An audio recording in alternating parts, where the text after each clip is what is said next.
Good afternoon, Commissioner. How are you? President. Commissioner. Yes. My warden's coming on. I just sent them the link. He didn't have it or got lost in getting it now. Should be calling any second now. Okay, we're going to try to do this and be on time because we did say 2 o'clock.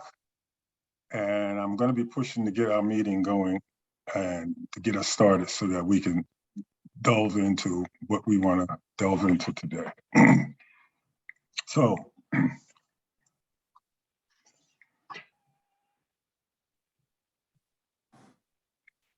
Clerk, are we ready to start? Yes, we are, Commissioner. Okay. Good afternoon. I have before me certification from the clerk that this meeting is in compliance with the Open Public Meetings Act. Today, we will be going over some of the issues and some of the things that we are seeing in front of us and that some of us commissioners are hearing coming to us from things that are going on inside Essex County facilities. Excuse me, Commissioner. I believe you wanted me to do the roll call. Roll call, yes. Commissioner Cooper, absent. Commissioner Gill, absent. Commissioner Graham, absent. Commissioner Luciano, Here. Commissioner Mercado, Here. Commissioner Sebo, Commissioner absent. Commissioner Vice President Pomares, Here. Commissioner President Richardson, absent. And Mr. Chair, Commissioner Sebo and Commissioner President Richardson will be attending just a few minutes later and during the meeting. All right, thank you, Madam Clerk. Just an introduction on what this meeting is basically about. We just wanted an overview of what's going on at the jail and at Delaney Hall, because I've been getting a lot of complaints and stuff from residents about some of their loved ones that's there, and I think that with all the incidents that has happened in the last couple of months, that we should be we as the commissioners should have some information and know some of the things on some of these things that's happening there. And I can say that we haven't been brought all the way up to speed on those things. And I think that we owe at least our constituents and stuff to be able to explain some of these things that's going on, not explain them in full, because we know some things are in litigations. So we know what we can do and what we can't do. But we need to hear from you guys on some of the things that's going on there. I'm going to ask Mr. Robert Jackson, who is our county administrator, to announce and introduce everyone that's here. Thank you, Mr. Chairman. I'm going to actually turn that duty over to Director Alfaro Ortiz of our correctional facility, who will introduce his team that's on. And I would just add sort of editorially that as much, I appreciate your comments, Mr. Chairman, but as much as you can be specific about things that you reference, that you hear, or complaints that you might have received, as much as you can provide us with specificity, we'll be able to address those more efficiently. But with that, I will turn the program over to Mr. Ortiz, perhaps it's Warden Cirillo, I'm not sure, but somebody from the team will introduce. Excuse me, before we go any further, I'm sorry, before we go any further, is everybody getting feedback? Because I'm having a really difficult time hearing. Yeah, I'm getting it too. Yeah. Yes, I'm experiencing the same thing. So maybe just everybody muting their calls, maybe? If someone is trying to also have on 2 computers, because that's where it seems like the feedback is coming from. If you have on 2 computers, or if you have it on your computer and your phone, you have to mute all of one of them.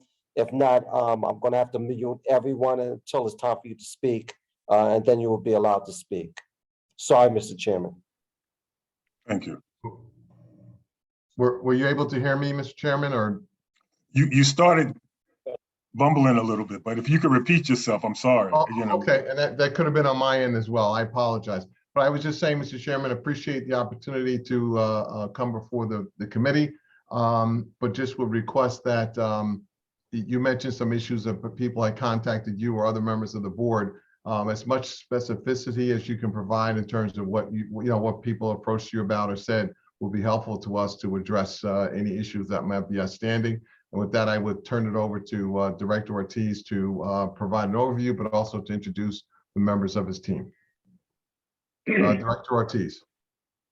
Yes, good afternoon. Al Ortiz, Director, Essex County Correctional Facility. With me, I have my warden, Mr. Guy Cirillo, warden, and I also have Antonio Pires, Associate Warden, with me, and they'll speak on what we're doing at the jail. Also, for when we get to the GEO part of the meeting, we have Joe Williams. He is the GEO Residential and Reentry Program Director, and Melissa Kraken. She is the Senior Manager for GEO Northeast Operations, and they manage the Delaney Hall operation over there. So when the time comes, they'll be more than happy to respond to whatever concerns you may have.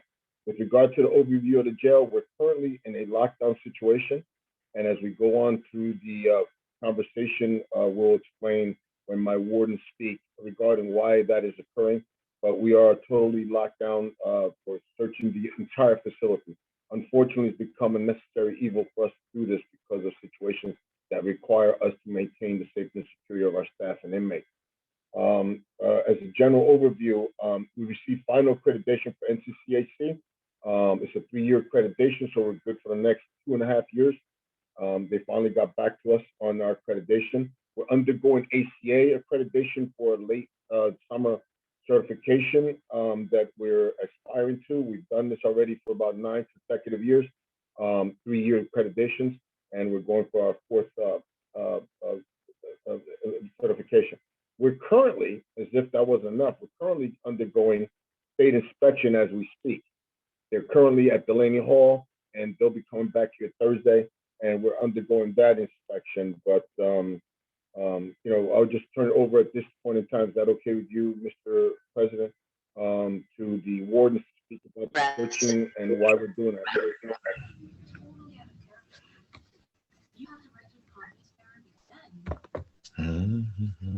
I may ask, excuse me, Mr. Chair, I will just ask people again, please put your mics on mute if you're not speaking. Someone who just joined us by Andre, you have background noise going on. Please go on mute.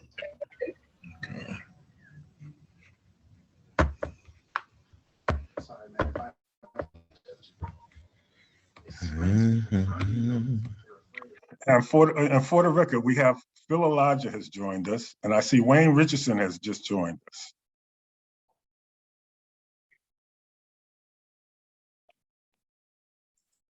Commissioner, I don't know that the president is, I don't see him up yet. His name came up there. It's on the bottom there. Commissioner Wayne Richardson. I see it also. That's because I'm here. Oh, there you are. That's a different Richardson. I didn't see you. My apologies. Don't worry, Michael, I got your back. You know that. Okay, well, let's go ahead and move forward. Cirillos, Warden Cirillos. Yes, sir. Yes, sir. Mm-hmm. Okay, so I'm sorry, I was getting a lot of feedback. I just want to make sure, was there a specific question or you want me to give a general overview? We want your general overview because you're the one in charge of the day-to-day operations. Am I correct? That's correct. Okay. Yes. Searching. Yes, sir. So as the director had explained, we are in the midst of a state inspection. It's an unannounced inspection that happens annually. We are in the process of that. As far as operations are concerned, we are in restricted movement operations as a result of a considerable amount of contraband that has been confiscated throughout the entire facility, specifically narcotics, weapons, in addition to nuisance contraband. However, those essential services such as medical, food service, attorney phone calls and correspondence, those items continue to operate despite the lockdown. We anticipate, generally speaking, that the lockdown is going to go on another week or so. You can't hold me to that because it depends on what the circumstances are in terms of what we identify, but that's our anticipated target. Okay. Okay, we're gonna move to Delaney Hall and things later, but for right now, I would like to know if any of my colleagues have any questions or anything that they would like to ask at this time. Yes. Before we continue, there is someone that is trying to enter this meeting by phone. I am not aware of anyone that's trying to enter by phone.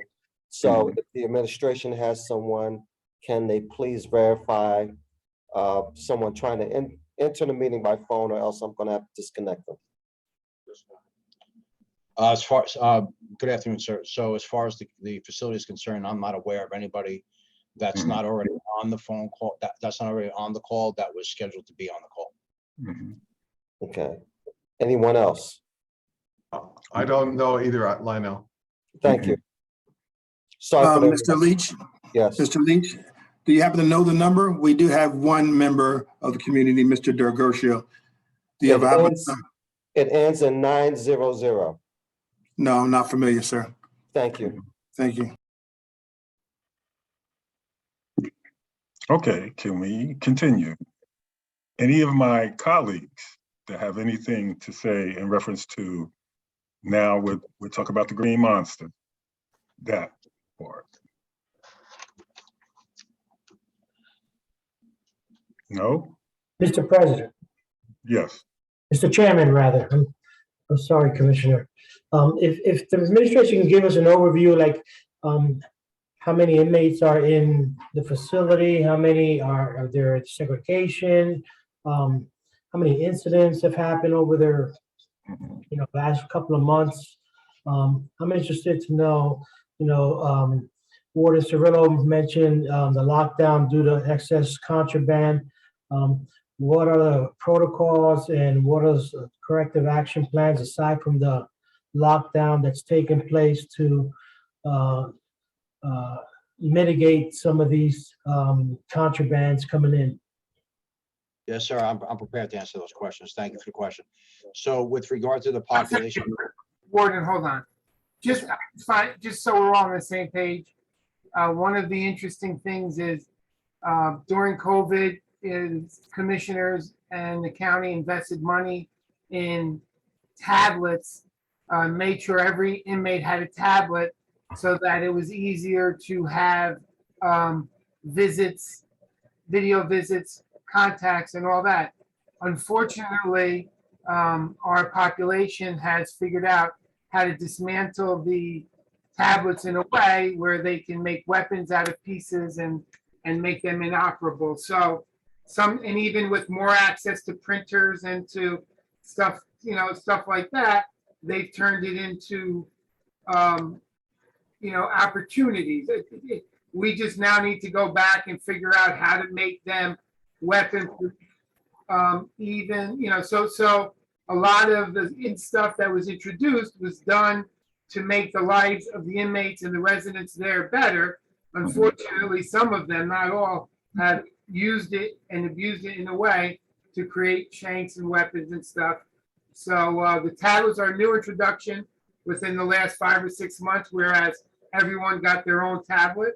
There's significant benefits to it if it's used well. Unfortunately, that good effort on our part has led to some contraband issues that the officers and the staff there have to be more diligent dealing with, and it's a tough situation, but we're doing, and I'll let Warden tell you what we're doing now to try to abate that. But I just want to put that in perspective. It's no good deed goes unpunished. Yep. Thank you, Chief. So just to reiterate to what the Chief just said, our one of the questions was I believe it was what our current population is, and our last number was 2,337.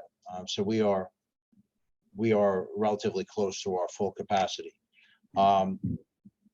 As a result of that, it's one of the variables that's leading to circumstances that have changed over the last couple of years.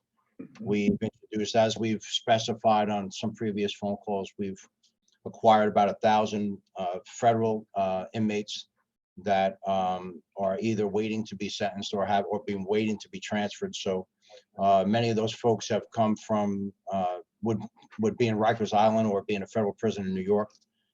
We've acquired those individuals, and they handle adversity very, very different, at least in my experience, from inmates that are incarcerated that are indigenous to New Jersey. So they deal with conflict by trying to assault one another, or at the very least, create a volatile situation. As the chief had explained, one of the endeavors that we implemented as a result of COVID, and just in comparison, prior to us introducing the tablets for every inmate, there were 15 tablets on every housing unit that had to be shared by the individuals that were on that housing unit, which led to considerable amount of exploitation. Specifically, you had some of the more assertive inmates commandeer the tablets and then basically sell the other inmates' ability to use the tablets. One of the remedies that we thought that was one of the areas that we thought we would abate by providing a tablet for everybody. So we purchased, or we went into contract with approximately 3,000 tablets, because we anticipated that there would be some wear and tear, and we always wanted to have backup tablets. Unfortunately, as the chief explained, many of the things that we give members of the inmate population to abate situations to make their time here more manageable, unfortunately, is exploited. Specifically, now that everybody has their own tablet, you would think that that would suffice, but there's still a considerable amount of exploitation for the more dominant inmates on the housing unit. They are taking not only their tablet, but they will commandeer someone else's tablet. And if the person doesn't agree to their terms, they will smash that tablet, which requires the individual that the tablet was assigned to reimburse the county for that tablet. So there's a considerable amount of exploitation in terms of usage with the tablet. One of the other byproducts of damaging the tablets or taking them is now they can take those tablets. The inmate that the tablet was taken from is not going to report it out of fear of retaliation, which means that there's a tablet that is unaccounted for and is subsequently dismantled and turned into weapons, which that's one of the items that we're finding a considerable amount of tablets that have been converted into weapons. The tablet was designed to not just for entertainment, but it was designed so they could use it the same way you could use as a phone. They could do video calls. They could send messages. So it is a pretty high-profile commodity, and as a result, has some considerable value in the jail, especially if you're going to exploit it. The other thing that the chief mentioned was you may be receiving complaints, because I know that we do. We receive a considerable amount of complaints with regard to the inmates' access to the law library, including their ability to be able to print out discovery and things along those lines. So each housing unit has access to a printer, but because of the way the laws are written, that printer has to be in a place where the computer and the printer has to be in a place where there would be some semblance of confidentiality, considering the circumstances with regard to discovery. Of course, the inmates exploit that, and they use that privacy as an opportunity to dismantle the computers and to completely gut the printers. And not an IT guy, but if for anybody that's been around for a long time, it used to be typewriters. They would take out the rolling bar inside the typewriter and they would turn it into a spike or a weapon of some sort. They're doing the same thing with the guts of the printers. And then on the heels of destroying the printer and gutting it, they will complain that they have no printers. So we have a plan in place where we're going to relocate the printers. And although the inmate will not have access to the printers, they will have access to the items that are printed, are initial plan is to have some of my officers have those items printed so the officer could obtain it and then deliver the printed documents just as they would deliver any other legal document throughout the facility. I don't know if that's going to work because it's a pretty heavy lift in terms of IT because I'm going to have those printers in a remote location. We're in the process of working on that now, but to answer the question in general that was asked, our action plan moving forward is we've started an operation that we're referring to as Operation Reset, and that is we are confiscating every single tablet and to subsequently account for the tablets because we know how many we bought, so we know how many we should have after the reset. As we obtain those tablets, the tablet's going to be assigned to the inmate and from the time he gets here until he or she leaves through the intake area. So that should minimize not being able to account for the tablets in real time. We're searching every single pod, every single cell, which is one of the reasons why we're confiscating a considerable amount of contraband, with the idea that once we are done, because I have my CERT guys in here, I have a special team in here that's assisting with the search of the inmates in the areas. The idea being that once we're done with the entire facility, we're essentially going to give it back to the staff with the understanding that the facility is clean and clear of contraband. And then I have to do what's my least favorite thing to do, and that's start to hold people specifically accountable for not doing their jobs in terms of accountability. That's our plan. Isn't there a curfew at night that they have to, the lights go out and everything else? Yes, sir. I think that if those tablets are causing so much static, isn't there a way that at night that they can be confiscated and given back to them in the morning when the next shift come on? Yes, sir. Because if you leave it with them overnight, they're gonna do whatever they need to do. Yes, sir. They'll do it during the day, really.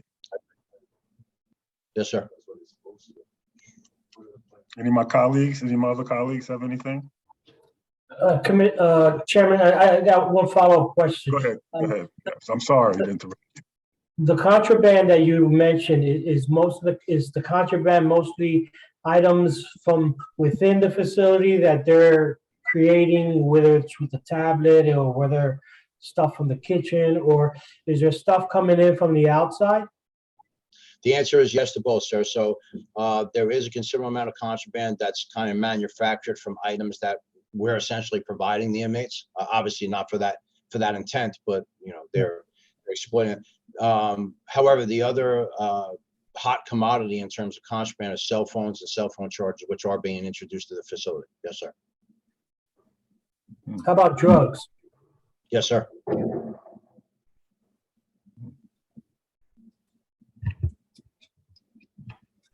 If I may, Mr. Chairman, I'm sorry, Commissioner, were you done? No, yes, you can go on. I'll ask a couple questions later. Okay. So if I'm not mistaken, I think there was a heavy investment in X-ray machines or some kind of entry machines to search the inmates and others. So how do you suspect all of this stuff is getting in? With all this modern technology? Multitude of ways, sir. So to be more specific, we invested in two devices that are called body scanners. They are designed to essentially X-ray the inmate as they come into the facility. We also have an X-ray capability at the front door, which is the one entry point, the main entry point into the facility for staff. To answer your question, I suspect that it is either staff. There are two groups of people that are coming to the facility. That is staff, and they are attorneys to some degree. When I say staff, I don't mean just custodial staff. I mean medical staff. I mean food service staff, civilian staff, and of course custodial staff. We have a device at the front door or the main entry point, which is called a cell sense device. It's designed to identify cell phones. So theoretically, someone could and has, in fact, smuggled narcotics in their undergarments, and the cell sense would not necessarily pick that up. The X-ray machine is designed to X-ray all of the person's personal effects, such as a jacket, wallet, things like that. What I can't do, sir, is I can't put an X-ray machine at the front door and have my staff going in and out of the front door continuously and being exposed to X-rays without it being at least called into question, regardless, considering how safe it would be, considering the frequency that the staff go in and out of the front door. Something that, just for the sake of the conversation, is noteworthy. The officer's dining room is outside of the secured perimeter, and that is where the officers take their break. So an officer can theoretically come in and out of the building multiple times throughout their 8-hour shift. I can't ask them to go through an X-ray machine over and over and over again. So there are some, although we have spent a considerable amount of time, money, and resources in trying to abate the problem, there are some limitations to it. We're also, Thank you. Commissioner President, we're also in talks with the FBI, who, as you know, we have, we house several U.S. Marshal inmates. We have an officer detailed to the FBI, and we're going to work with them and set up a shared service agreement to have their drug dog come down quarterly, surprise visits. Again, once, I believe we bought the machine in the mail room to detect the drugs there, and it sort of slowed down there. But you close one pipe and they find other pipes to bring it in. So, Of course. So I'm sorry, Commissioner. That's one item that I forgot, to Chief's point. One of the main areas in the height of COVID, we identified a considerable uptick of contraband being introduced to the facility, specifically K2, synthetic marijuana. And one of the things that we determined, at least in part, is that a large percentage of it was being smuggled into the facility through legal mail. And 10A requires specific procedures to be followed with regard to examination of legal mail. We cannot read the mail, for obvious reasons. We're only allowed to what they call scan the legal mail. And we have a unit, and that's what the chief's talking about. There's a unit specifically put in place along with a device that measures contaminants of narcotics on the actual documents themselves. And what we were able to identify almost immediately when we implemented was that the inmates were using fictitious attorneys. They were submitting mail to the facility under the guise that it was legal mail, which limits our ability to actually read every page. And what they were doing specifically is a sizable deposition, a hard copy of a deposition would be hollowed out. There'd be a cover sheet and a back sheet, and the drugs and/or cell phones would be embedded in the middle of that. And we were able to, through the work of the team and the corrections officers in the facility, identify that that was one of the avenues that they were introducing the contraband. And we responded to that immediately. And then there was a downtick, but they are, it comes in waves. We kind of abate the issue, and then at one point they were spraying paper with fentanyl, and I believe that the last going rate for one page of paper contaminated with fentanyl was $2,000, because they would cut it up into pieces and then they would smoke it. even Commissioner, drone technology, right? So now at night you can be 2 miles away from the jail. You can attach something to a drone. They were flying it over Delaney Hall because they have the outdoor rec area. They drop something at Delaney Hall. Then, if it's missed by the crew, who's before, they would get drugs in that way. That's why in the new contract with Delaney Hall, we've required them to put up netting over the yard so that you couldn't throw stuff or, even with drone technology, send stuff at night that's almost undetectable. So, every time we stop one way, they eventually figure out another way. So we're diligent. Even COVID, when we didn't have lawyer visits, we didn't have contact visits, we didn't have outsiders in the building, they still found a way to get contraband in, and we know that it was the staff, either the civilian staff, or that was the only way it was coming in. So we've had instances where we found stuff and we're prosecuting. So the staff, the 95, and I'm sure that the union presence here, that's 99% of the staff there are good, and they are working with us to try to abate this, because, you know, bad employees who bring stuff in only put everyone else at risk. So we're all 100% working together on that.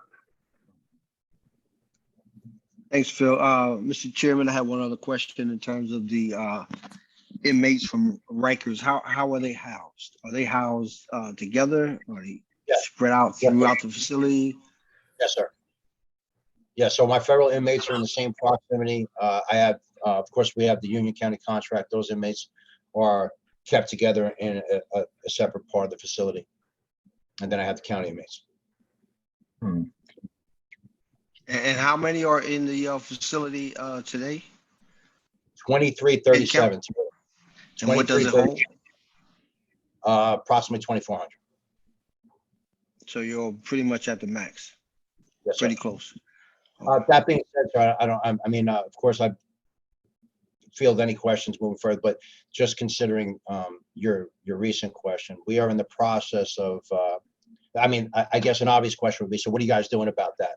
You obviously can't wait until we're at full capacity. So there's a couple of different ways that we deal with not just the intake of inmates, but also the release of inmates. So we have probably close to, don't quote me on the number, but it's got to be close to 70 or 80 inmates that should be in state prison. So we're in constant conversation with the State Department of Corrections for them to take their inmates.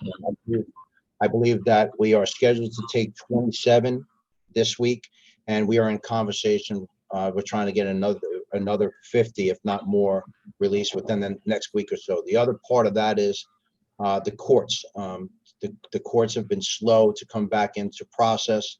So the director could probably speak on that better than I could, because he deals directly with the courts, to try to expedite those folks getting back into court, so where they could make a determination whether those individuals are going to be released or not. We have several county, both Union and Essex County, and marshals, who should have been, the trial should have already happened, and they should have been adjudicated and either sent to prison or released or whatever. But the courts are moving very slow. They have just recently started jury trials, but that's one of the biggest reasons for the uptick in our population. And I also believe we have like 100 or 150 that have already been charged. I mean, already have been found guilty and are still awaiting sentencing. It's just the courts now are moving slow, so we're dealing with that. Anyone else? Commissioner, yeah. Go ahead. How long after they're adjudicated do they get transferred either to DOC or to wherever they've been? Sorry, that's a really we don't really have a say in that. So what we could do is exactly what we're doing. So of course, I spent 30 years with the State Department, so myself and Director Ortiz have a really great relationship, and they've been as cooperative as they can. But although we in Essex County, because Joe D likes to say Essex County first, nobody else feels like that. So we're not the only county in the state. So when there are other facilities, other county facilities that are asking for the same relief we're asking for.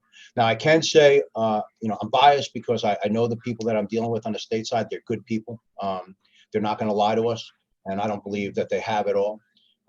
But they're in the process of, due to compassionate releases as it relates to COVID.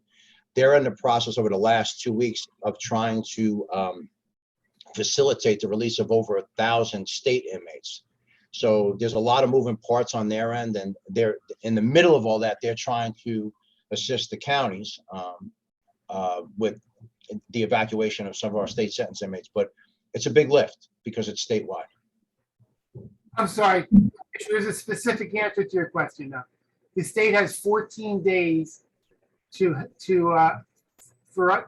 pick up their inmates, but after that they can leave them with us. They just now have to pay us a daily fee. So it's 14 days, and then they pay us 100, whatever it is a day. We'd rather them be out. And I guess earlier in the last administration, they're struggling too with officers right now, the state. So previously they didn't want to pay that money, and they would get them out within 7 to 10 days, and they would all be moved. This was about 4 or 5 years ago. Now, I think they're struggling with officers and they're moving a little slower. I guess they've made the decision that they don't mind paying us that rate, 100 and whatever dollars a day. So the rule is 14 days they have to, once they're sentenced, then after that, they have to pay the counties, and they have rates with all the counties. I want to ask this question too. Are we, do we have enough men to really take care of this amount of inmates? Is that directed toward Warden Cirillo? Yes, or Yeah, so- the director or you. So I'd be glad to answer then if the director wants to elaborate or the chief wants to elaborate. As in terms of what we are budgeted for, and I'm assuming that, and that what we're budgeting for was increased. I got here in April of 2019. What we're budgeted for was increased by approximately 40 staff members. We are approximately 20 to 25 people over that. So I would say to you, my answer would be we're over the required staffing. And as an added bit of information, for those who are on the call, you may or may not know that there was a law passed a month or so ago. We are a civil service agency, which requires us to wait every 2 years for the civil service to promulgate a list. The law was changed that allows us to still pull for that list, but in addition, we could hire essentially, to put it in layman's terms, we could hire right off the street with a resume. Recently, the week before last, Kane University had a law enforcement job fair that there were approximately 35 law enforcement agencies there soliciting. We were one of them. We have recently acquired 120 resumes of people that are interested in the job. We have already started processing. Our process will be identical to the existing process with the exception of the civil service list. There are some agencies that are foregoing the process altogether. They're not going to give a test. They're not going to do medical and psych. That would be very dangerous to do. So we are going to do exactly what we've done. We will hire those people off a resume. We will do an internal test. They will have to go through a medical, a psych, a urinalysis, and then they will be processed accordingly. So to answer your question, sir, not only are we staffed appropriately according to what we're budgeted for, but we haven't stopped processing new hires since April of 2019. Hey, Commissioner, I'm also going to give you a little nuanced answer to that question. Okay. So the TO, the table of organization, is set up for every pod and everything. And we've been over that by about 20 officers for a long, we've always hired more than we need.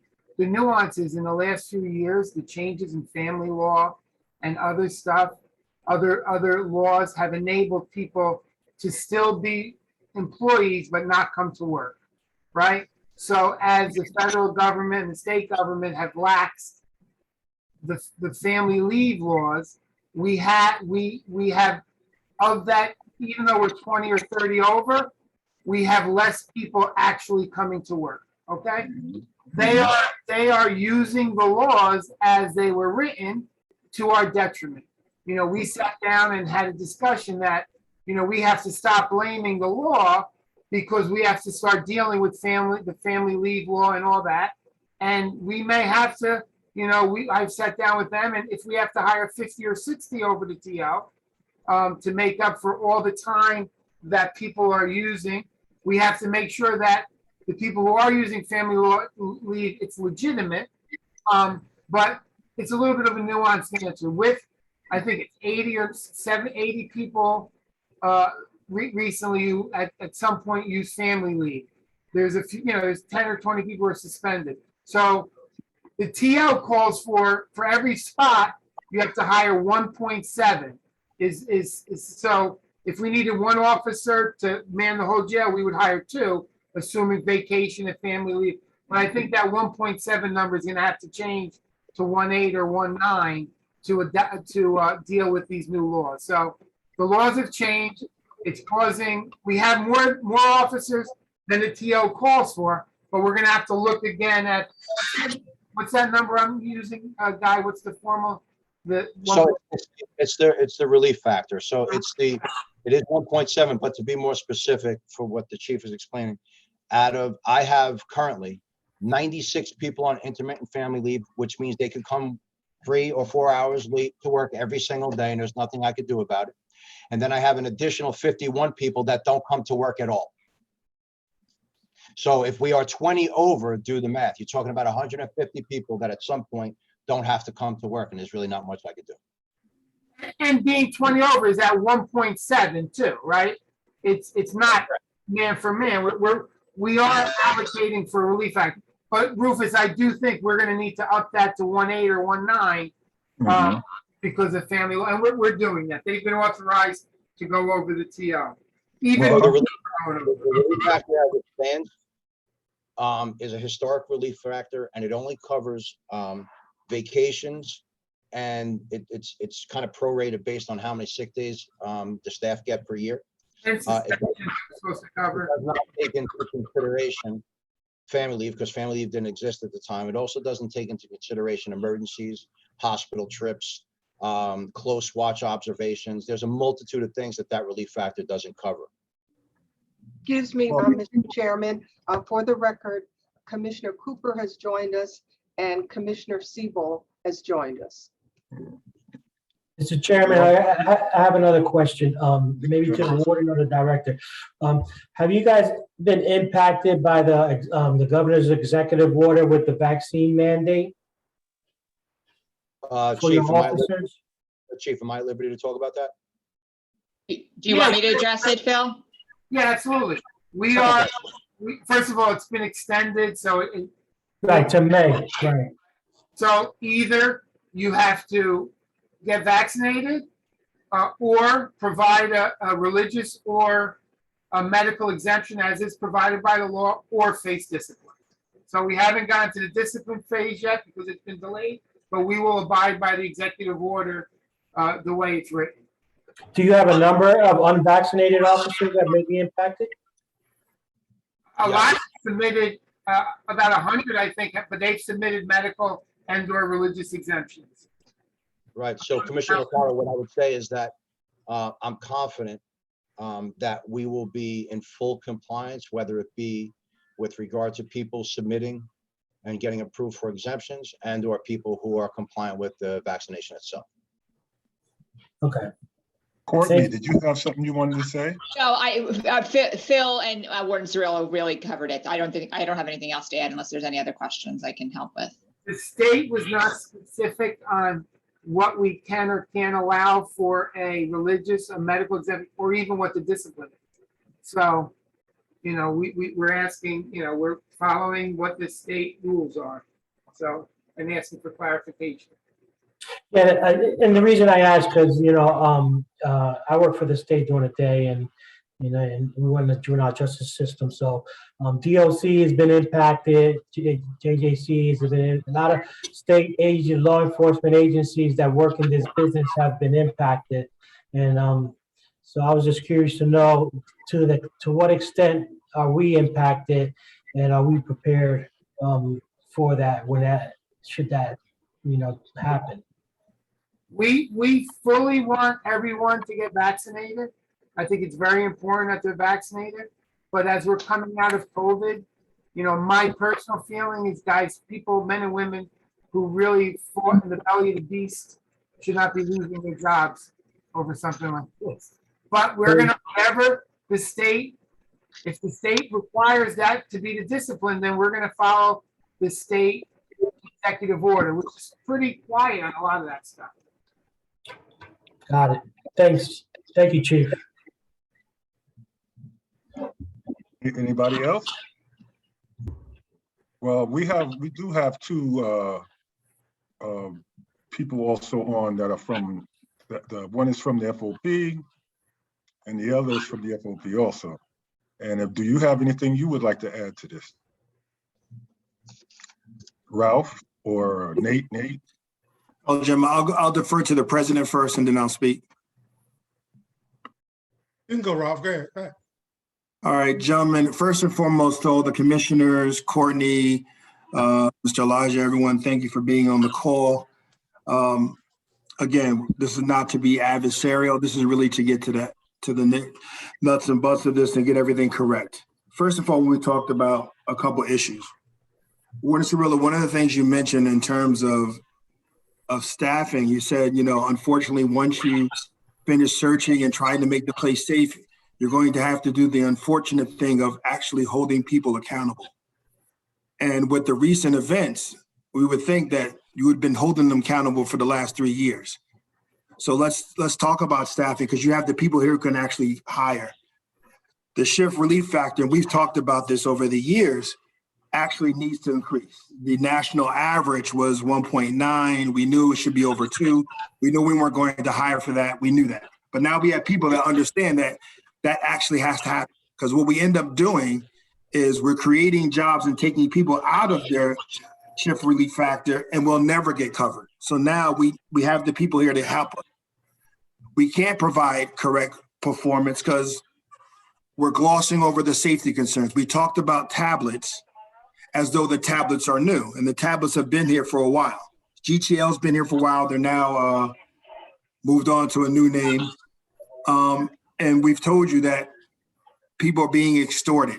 They're taking money, they're taking bribes, they're charging people to house on a unit. And our answer was to actually give more tablets. That didn't make sense because that increases the level of people being extorted. So one of the things GTL actually talks about is actually restricting those things and putting those on to making them dark, which I think Commissioner Johnson talked about, making them go dark. Anytime operations set down, they go off. I believe you currently have them from 8 to 10:45. So we would like, as a union, to try to help you and actually sit down in meetings and do those. And I'm not referring to town hall meetings. I'm talking about staffing meetings with staff so you can get across pertinent information. Is that something you're willing to do? I think that the director meets with the captains regularly. How often are you meeting with Nate Richardson as the president now? We had a meeting about a week and a half ago, the other captain, and now we have 2 new captains, and we meet and talk regularly. So he meets regularly with the president of the union as a captain. If I may, I'm the president of the union. We try to meet, we try to talk. Our day doesn't always allow us to, but we've been expressing, we haven't had any management meetings in quite a while and that's something I complained about to you, Phil. And What's a management meeting? a union meeting, a union meeting with my union board. I mean, I'm a captain. And No, just so we're clear, we don't do that anywhere in the county. If you, okay, well, Nate, if you want to meet with me, Nate, I'll meet with you tomorrow. Okay, let me finish my thought. I think what we need to do is, we do meet, me and Ortiz, we try to meet quite often, but I can't say that, but I meet with him and tell him the things that we need to change. And I don't think I've seen any movement for whatever reason, anything we discussed. Even our last town meeting I went to in December, we had a lot of discussions, but I don't see us moving the needle. And that's my main complaint. My main complaint is not just getting in the room and talking, but let's actually move the needle in a direction that everyone's satisfied with it. My staff, I even got officers coming to me because not only am I president of the union, but I'm a captain, considered part of administration. And I get complaints as if I'm a part of decision making. I'm not. And I try to share with the complaints with Al every chance I get about things that I'm hearing. And I talk to Pirates at times about it as well. The plans that I can't make those changes. I'm not part of that union, so I don't get into. I don't discuss them as if I can change them, but I do share them. But my point is that we do talk, but I don't see us getting. To me, I don't see any results from the conversations. I think we ought to meet. We ought to, and to that point, we have. I think my union represents the superiors, and we have openings for jobs that was put up months ago that have been filled. We got officers filling sergeants' jobs, and those things that need to get addressed. And this is going on for months now and haven't been addressed. We have an officer now filling the sergeant spot. We have officers running the CERT team. The sergeants are on duty.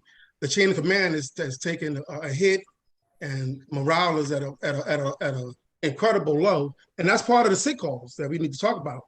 People see things in the facility and they cry about it, and they get no answers. And I do agree with you, Phil. FMLA is a problem. But there's also the Brown facility, anybody in the facility will tell you, is at a low that I've never seen before. So we do Well- need to meet as a union, despite what other departments do. Our department is unique in the fact that we're dealing with. We need to meet with the management, have some say so. Al, you're the director, Al, so Al, he's very clearly saying, he's asked, because again, Ralph asked for a meeting, Nate said that they're meeting regularly with the director. Al runs the facility, he's the director. Al, the captain is saying, the president, that you haven't addressed his concerns, Al? We do meet. We met as recently as about a week and a half ago. He's been out and we couldn't schedule one. We'll schedule one tomorrow if we have to, because I do want to address, but unfortunately, some of the answers that he wants are not the answers that he wants to hear. We have to do what we have to do in order to run this jail.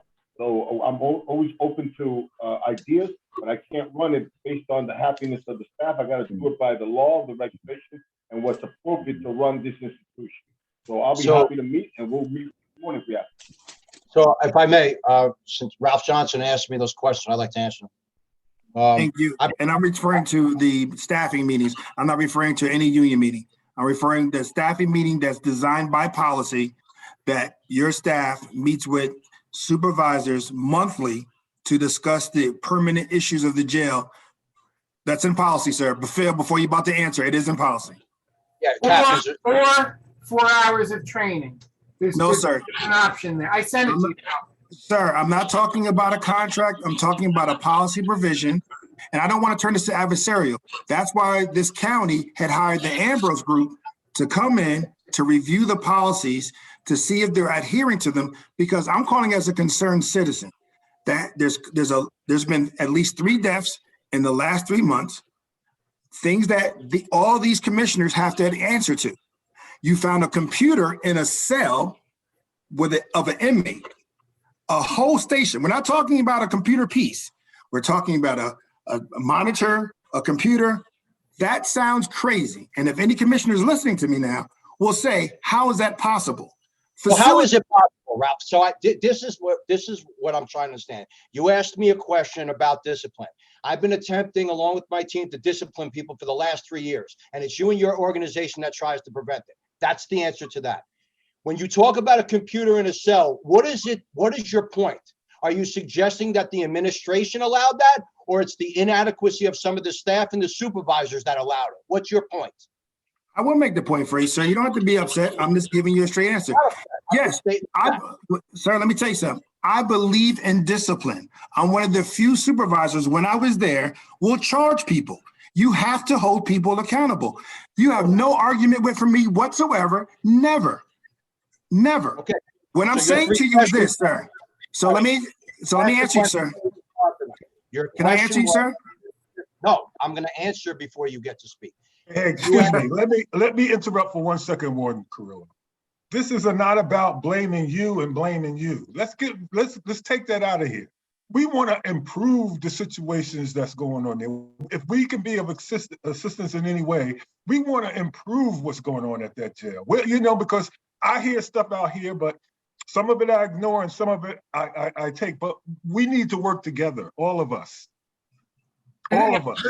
Commissioner, when Cirillo's done, I want to answer part of Ralph's question. Okay, but all of us need to work together. Let's think from that perspective first. Because if you look at it from the outside, the way it looks with all the stuff that's going on, it'll look like we ain't accomplishing anything. That's what this meeting was called for. I want us to come together and come up with a comprehensive something that can work, that can make things a little better for the inmates and the staff. That's all. I understand that completely. Okay, so let's not get fired up and like he's attacking you. No, this is not about attacking anyone. With all due respect, sir, because the first question or the suggestion was I should have been disciplining people for 3 years. If that's not condescending, then maybe my interpretation of it is wrong. So I apologize for my defensive or passionate behavior, but I've been asking for people to cooperate for the greater good of the facility for 3 years. I don't necessarily feel like I'm getting that. Now, that may be my perception, and I got to own that, but I'm willing to own it because I'll support it with fact, not feelings. To answer Mr. Johnson's question, I have been, along with my team, attempting to discipline people with great obstruction. The other suggestion or question was about the relief factor. I've been the biggest proponent that the relief factor is antiquated. It was since 2019, because I've been around for a long time. There wasn't family leave when I started. You either came to work or you didn't. And if you didn't, you were fired. So you're not going to get an argument from me about the relief factor or the ability. If there is a ability and willingness and support of the commissioners to raise that relief factor to include the dynamics that family leave has introduced and close observation and all the dynamics that we didn't have to lift back in the 80s and the 90s, I'd be the first one. I would lead that charge. But we have to be honest. This is not political for me, right? I don't have an agenda. I don't have a political agenda. I, along with the team, are put in place to run probably the most difficult, challenging facility in the state. I took the job willingly. No one made me take it. I took the job thinking that there was an army of people here that weren't worried about their feelings or where their office is or what's convenient for them, but to help us keep this facility safe. But when the suggestion is that because there is a computer in a cell, that somehow it's an inadequacy of the administration, that's laughable. No one accused you of that, sir. You're in your feelings. The question was simply, I was reiterating what you stated. You said you would have to do the unfortunate part about, and again, it's about helping. We talked about facility keys.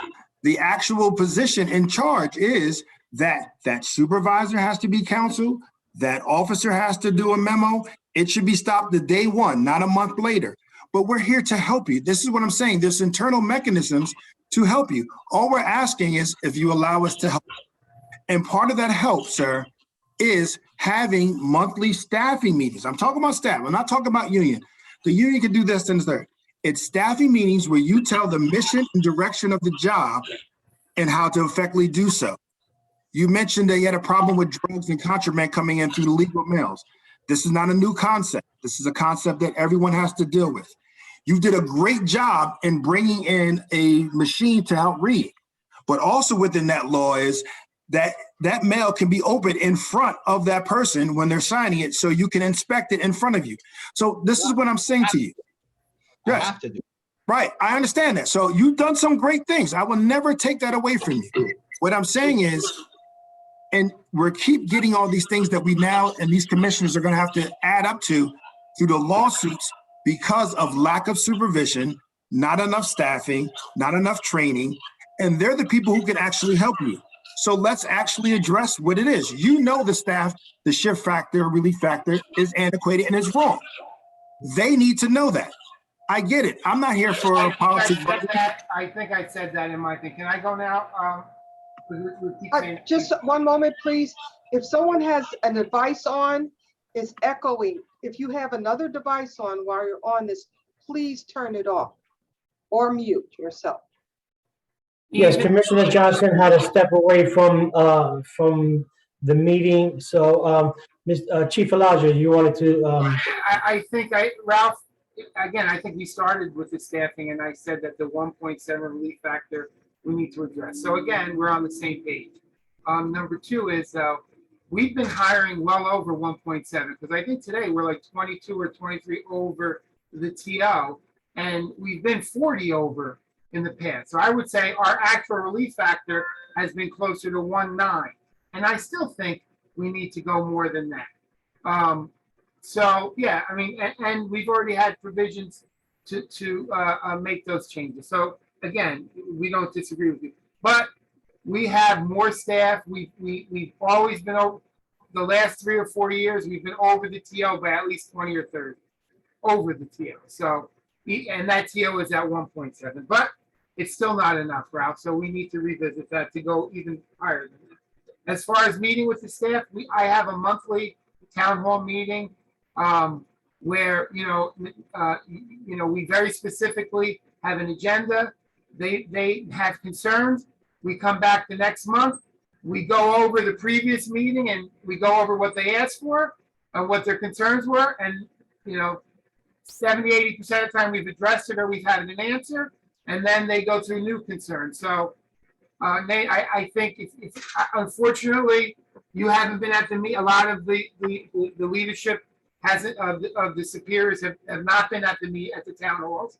I think talking to men and women who've been there, they're very appreciative of their opportunity to gripe, to be upset, to be heard, But every month we go back with the agenda, what we talked about the meeting before, and we say whether or not we've, what we've accomplished, what we haven't. Commissioner Johnson was at the first one, and I think it's a great step. So we are meeting with the staff monthly. So I appreciate that, Ralph.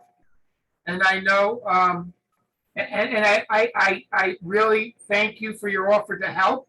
And if it's sincere, like Al, again, if they're telling you, again, you're telling me you're meeting with the captains and Nate weekly, and if they have stuff that make, if it's a no, let them know, no, I can't do that, or I disagree. And no's an answer, right? But again, I mean, everything you're asking for, I think is happening. May I, sir? In the town hall meetings, because you said you had about 3 or 4 of them, generally you said you had an agenda, you review it. What are the action items that have come out of that? And then how did you resolve and measure the success of those action items? Well, I don't have it in front of me, but I know that they had talked about vests, and within 3 weeks, we're outfitting everyone else with vests. They talked about, do you remember some of the other stuff? I don't have it. They talked last meeting about Rule 30. We immediately went forward with Rule 30. There's a bunch of little things. This week, this last meeting, they talked about the parking lot and how people who are not entitled to enter the parking lot are coming in and out the trucks next door. So we have the facilities guys trying to figure out a way to do that. We talked about mandates, and now they're revising a system for mandates. Tony, what other questions have come up? One of the other things that was brought to light, one of the officers suggested that the officers, the reason that they're not responding in part or apprehensive to respond is because there was some suggested that there was a lack of training as it relates to cell extractions and forced moves. The training lieutenant was in the room at the time and confirmed that the allegation was that they're not teaching cell extraction or escorts in the basic academy, which of course is false, and it was confirmed that it was false. However, if it is true that there are staff that feel inadequate with regard to cell extractions after the academy when they go online, the training lieutenant put into process for the next quarterly training some cell extraction refamiliarization training. So the idea behind those meetings in part is if someone says the reports look terrible, they're starting to slack off on the efficiencies of the reports, and in our business, of course, everyone knows that reports are the staple of everything we do. So that is training. So if it's mentioned in that meeting, right, it's easy for the training lieutenant to promulgate some policy or training and put it into what we refer to as quarterly training, because we kind of implement it to some degree as quickly as we'd like to. So that's just some example of some of the real-time, on-the-spot abatements that can be made as a result of the dialogue in that meeting. I'm looking at the First meeting, there was concern about IG, like people who were over there, IGTs getting certain assignments. I think we did the statistics. We showed that 92% of the people who were in administrative posts were Essex County officers, and the others were there for a certain amount of time. But again, I know next month we have to answer. There's a question about the parking lot. There's questions, I have the notes on my office computer, but. If I might, I didn't go to the last 2 meetings. The last meeting I was in Fairfield for a training class, but I certainly intended on going. The first meeting we had with some commissioners there, I thought was it was interesting meeting. It was thought provoking, but like I always say, the meeting is only as good as the results. So, and I don't know results from that first. I'm looking for some results from these meetings, not just the fact of sitting down. Like I always say, we talk all the time, but my thing is, I always say all the time, not just saying today, meeting is only as good as what comes from the meeting. So the fact that we talk on the phone doesn't constitute positive change. It's constitute that we fill a space. But as far as these town hall meetings, I didn't go to the last couple. Like I said, I was in training class for the last one. But I do send some of my board members to go. The last one I thought the FOP was suing us though, Courtney, to not have them. Excuse me? I thought the FOP, your union, was suing us for they threatened to file a grievance. Remember Triosi sent us something about. Well, I don't think he's sued for not having them. I think it was exclude certain board members from being there because they're not active in the facility anymore. That was more the case, and that's not. That still don't mean we shouldn't. I mean, I don't mind attending. I do have a problem with certain members can't attend, but that's besides the point. The things that brought back to me from the meeting was complaints about, for example, but our issues is that we have very little communication and very little say so. We hear about things after they happen, and that's from a captain's point of view, and that's from me being president of the union. I think I keep saying to Phil, I keep saying to Al, well, listen, we'd be more inclusive in our decision making, and not hear about things after the fact. And we have some insight to include, and it's not always adversarial. I don't always got to agree with the Wardens and the Ortiz or Phil or anybody else, but that don't mean that my voice should be not heard, or I shouldn't be put in part of the decision-making process. We go a long way if we get more inclusive, and that's what we lack. And I keep saying that every month, and nothing has changed in that regard. Only change I got from the first meeting was a week later, my RDOs was changed, and so was other captain. I didn't see anything concrete coming. And one complaint I got from the last meeting was part of the morale busting, and I told Al this. The day it happened, I called him home. I said, Al, it's not only a union issue for me, but I came to work and I had a 10 officer stop me, want to know what's considered me part of administration. Why is it we got so many junior officers working in the warden's office and we going into units, been in 5, 6, 7 years, we go to units and count inmates, and we got 5 or 6 officers in the warden's office, less than a year in the job, who don't have to go to these units. And if you don't think can I just jump in here, Mr. Richardson? A morale problem, it is. And folks saying this is why I don't want to come to work. It's an insult. I got to answer those questions. And they said that I was in their field, but they said they brought it up they brought it up in the town hall meeting, and I don't know how to resolve it. But I think that was addressed. Mr. Richardson, Nate, can I just jump in here? Attorneys for the freeholders want to add something to this. No, I just wanted to jump in, Mr. Chairman, to see if we've had a lot of back and forth and it's kind of lost its shape a little bit into, some personal discrete issues. And by discrete, I mean personal to small group.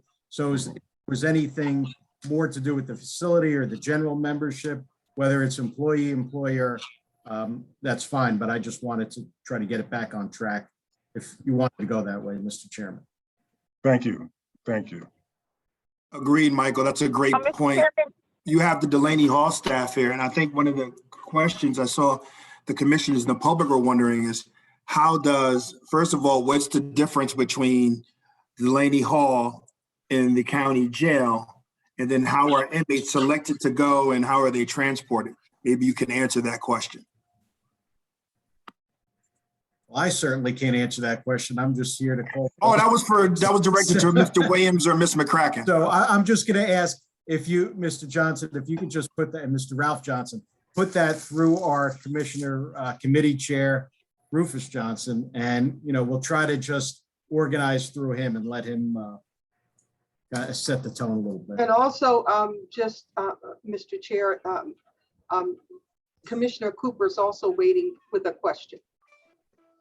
Okay, we'll let Commissioner Cooper ask a question. Commissioner Cooper? Thank you, Mr. Chairman. I actually have a whole lot of questions because unfortunately the jail has been in the news off and on since my tenure, since I've joined the board. One of my first questions, so that I can understand who's responsible, this would be directed, Mr. Chairman, I guess Mr. Elijah would have to answer. Who is responsible for the overall direction and operations of the jail? Is it the director or the warden? Director is in charge of the jail overall. The wardens are responsible for custody, for operations. But Al is the director. They in charge. The wardens report to Al. All right, so the wardens report to Al. Within the facility, are there cameras throughout, naturally, legally in the places that we could put them? I'm sure we couldn't put them in the bathrooms, but are they like in the corridor so that you can see allegedly, I'm going to use the word allegedly, if an inmate allegedly did have a computer, are there cameras in the hallway so that you could see how a computer got to an inmate?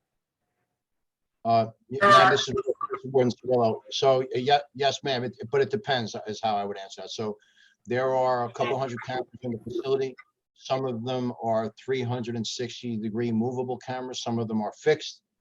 Some of the areas are under surveillance if the camera happens to be pointed in that particular direction, but not always. So I know to someone from the outside, it's as simple as we'll just pull the video footage and that will kind of authenticate or determine the validity of the allegation, but that's not always the case. Sometimes the camera is not in an area that would focus on that particular area, or it's not pointed in that direction.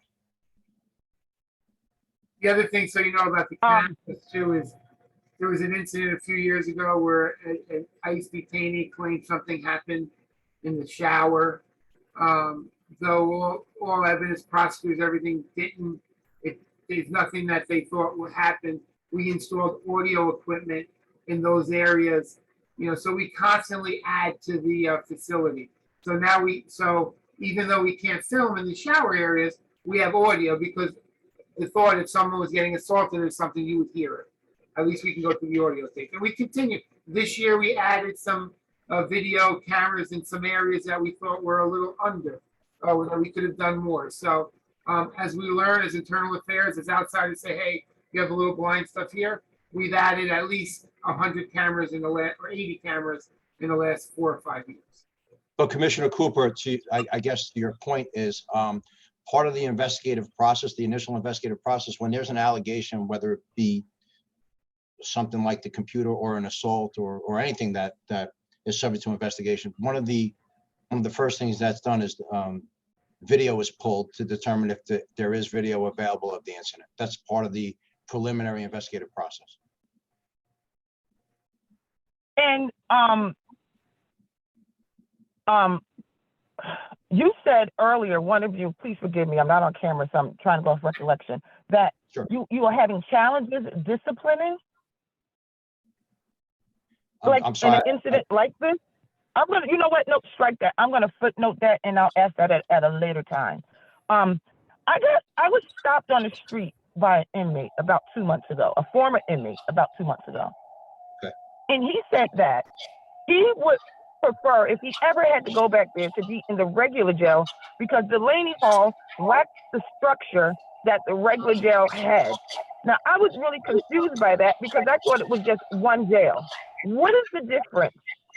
Are there 2 places?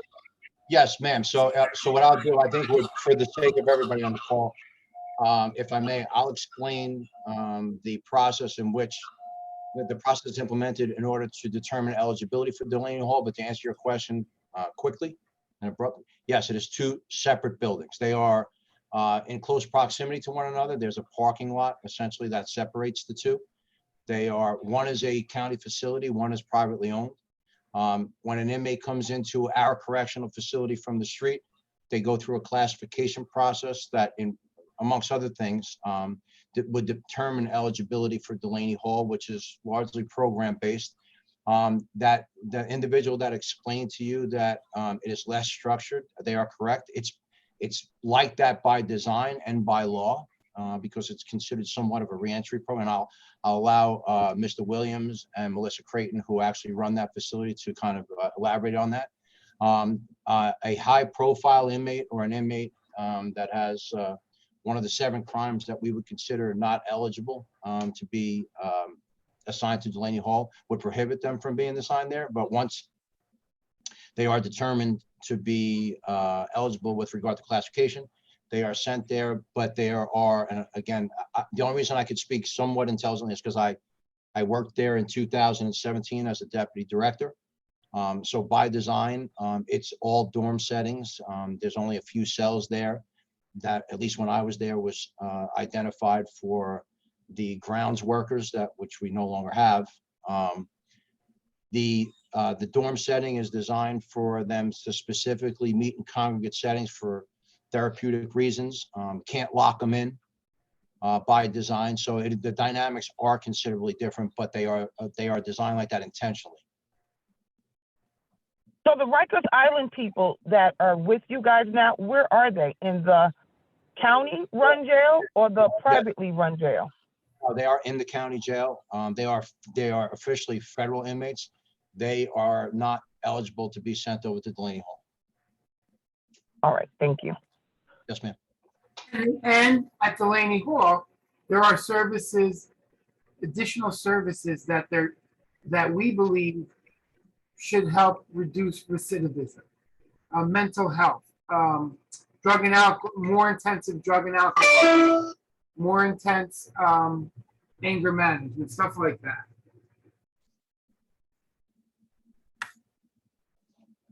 What can you describe, please, your protocols or assessments that you do related around mental health issues for inmates when they first come into the organization? Director, would you like me to take that?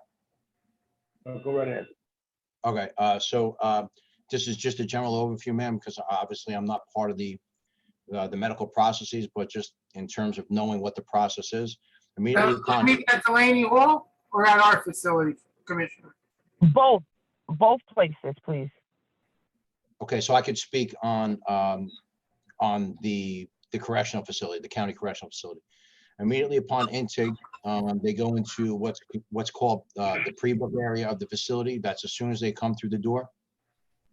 There's an assessment to determine whether they are either have been identified or have characteristics that would identify them as a predator as it relates to sexual assault, or if they've been previously victimized or have a propensity to be victimized as a result of sexual assault. They go through there is a pre-book nurse that does a medical triage, immediate medical triage to see if the person is in need of some specialized medical treatment or attention. They go through a mental health questionnaire, and then there is a period of within what's the period of time for mental health evaluation? 72 hours. Within 72 hours, they meet with a mental health clinician that does a complete, what I would know in this as a complete workup on their medical history as it relates to mental health. So that's the short answer. I would defer to a medical expert to tell you exactly what's involved in that question. However, And if the individual needs immediate mental health care, he's referred to medical and or a mental health specialist that'll be on board to deal with that individual as necessity requires it to be. So as it relates to Delaney Hall, if the person was identified as a mental health risk or medical risk for that matter, that's one other variable that would prohibit them from being eligible for Delaney Hall. So I guess my point is they wouldn't come in and go directly to Delaney Hall to have a mental health assessment done there. It would be done at the county facility. And if there was any, they wouldn't be sent to Delaney Hall. Correct. Commissioner, I think this is one of the hottest issues is, the state of New Jersey years ago had 10 or 11 mental health facilities in the state of New Jersey. Right now, they have only one. Unfortunately, it's statewide and probably nationally, they are leaning on correctional facilities to become the de facto mental health institutions in our communities. And as great as our officers and our staff are, that's not what they do, right? They're not social workers. They're not a mental health or psychiatrist. 40 years ago, someone would have an episode and they would be brought to a mental hospital. There's no beds anymore. Okay, unfortunately, that person gets sent to prison or jail, and that's not where they are set up to get serious professional mental health treatment. We have a very good mental health staff, but a lot of it, and again, this is the crux of the state national policies that we need to figure out how to deal with mental health issues. And certainly they shouldn't be sent to prison. So I'm sorry, but you know, that's one of the big issues that we have to deal with. And it's not just Essex. That's something statewide. As the task force is going around, they're seeing that more and more around the state.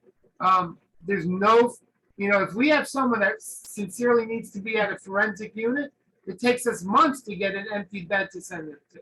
So that's something that we've looked at peripherally with you know, since we have such a great psychiatric hospital, is there any way we can do forensic psychiatry and, you know, get individuals with mental health issues out of the prisons and the jails and into hospitals? Because it's hard enough. Bill, I agree with everything that you just said. I agree with you. And that's one of the reasons why I asked this question. I asked it 2 months ago at a board meeting. What is our programming around mental health and how do we manage the inmates that exhibit mental health issues? And, you know, life being the way it is, you could bring in an inmate, do an assessment and not recognize or realize that they have mental health issues. And then they present themselves. I want to know what is the program that we have and how do we manage those inmates? So it's my understanding, the jail is supposed to be back before us in about a month, specifically talking about his mental health program. And that's one of the questions that I would love to see a really detailed answer for. What is the programming? Because the reality is we have to deal with them. As you so eloquently described, that's our reality. One of my other questions is, and Chairman Johnson, please forgive me for asking a bunch of questions, but I'm thinking about the inmate who unfortunately lost his life related around a microwave or something. Was there any protocols changed after that incident to ensure something like that can't happen again? Yes, ma'am. This is really, so although I can't. Well, we cannot- hold on 1 second. Courtney Gassion, Essex County Council, if you'll just allow me, I will certainly defer to Warden Cirillo to address the protocol issue. As you know, any particulars of that case cannot be discussed on this call in an open meeting. But just one point of clarification, the individual involved in that incident did not die. He did not pass away. He did survive his injuries. So just to clarify that one point, Commissioner, Warden Cirillo, I will turn the question over to you as to the protocol issue only that was or was not changed as a result of that incident.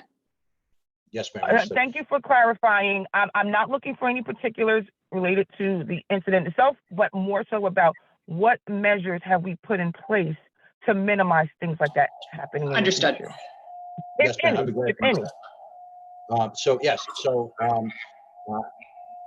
the microwaves have been secured and fastened, without getting into the details, they are fastened to the wall, and the water coolers are also fastened to the wall semi-permanently so they can't be dislodged. Either item cannot be dislodged from the wall.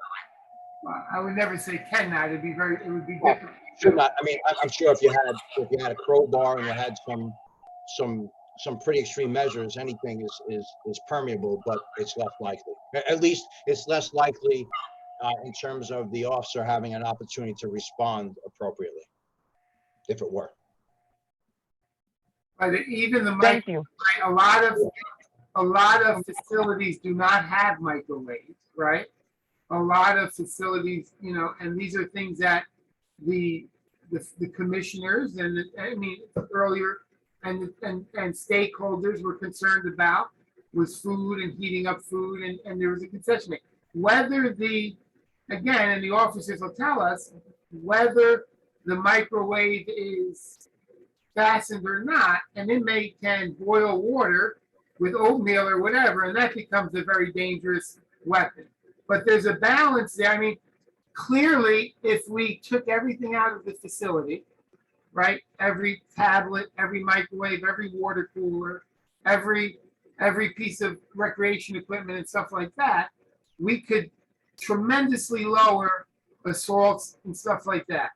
But the quality of life for the inmates, again, who live there, would be something that you get a lot of complaints about. It's a delicate balance. And like I said, the tablets, you know, are an unbelievable means of entertainment, communication. The majority of our inmates use them and use them properly. And they go a long way to having them pass their time in a productive manner. They can read, they can do stuff, but there's a balance there, right?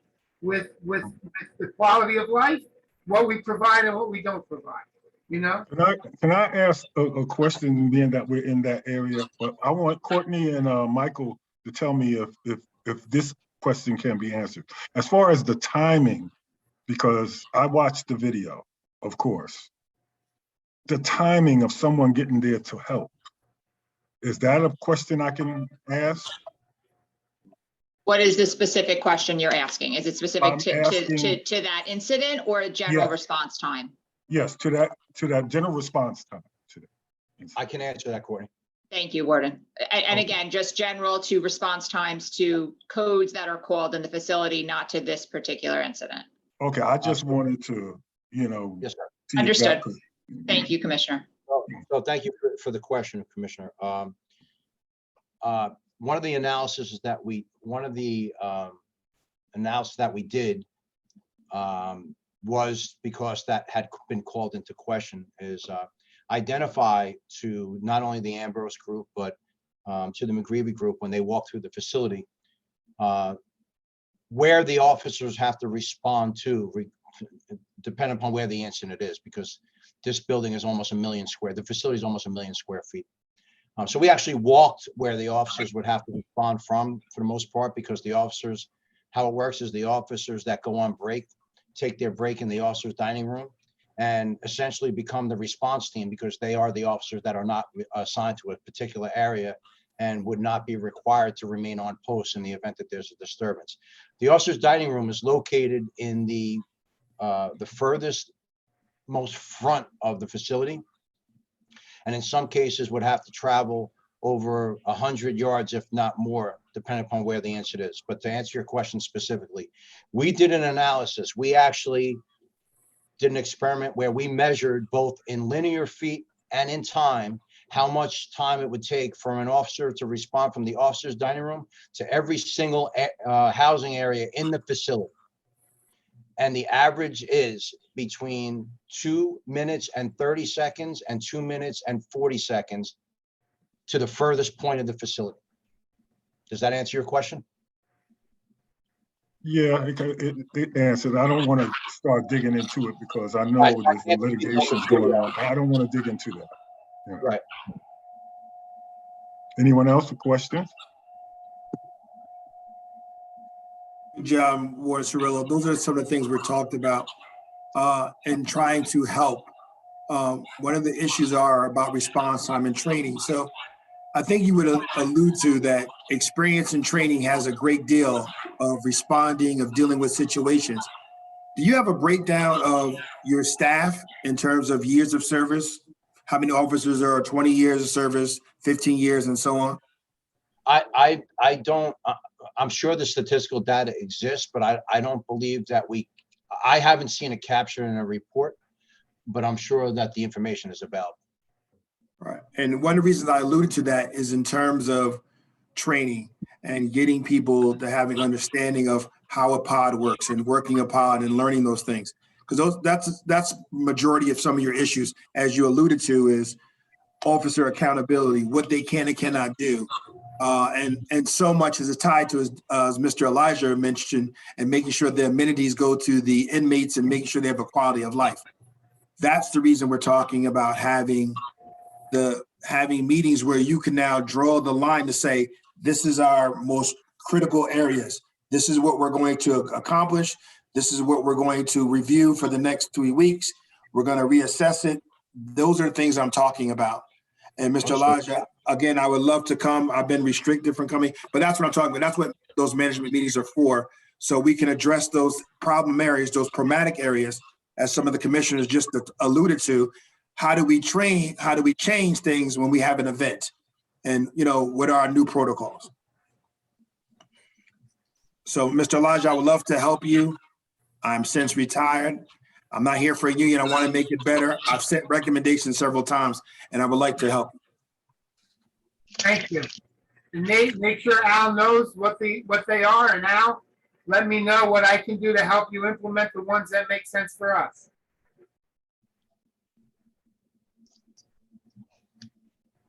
Chairman, I have another question.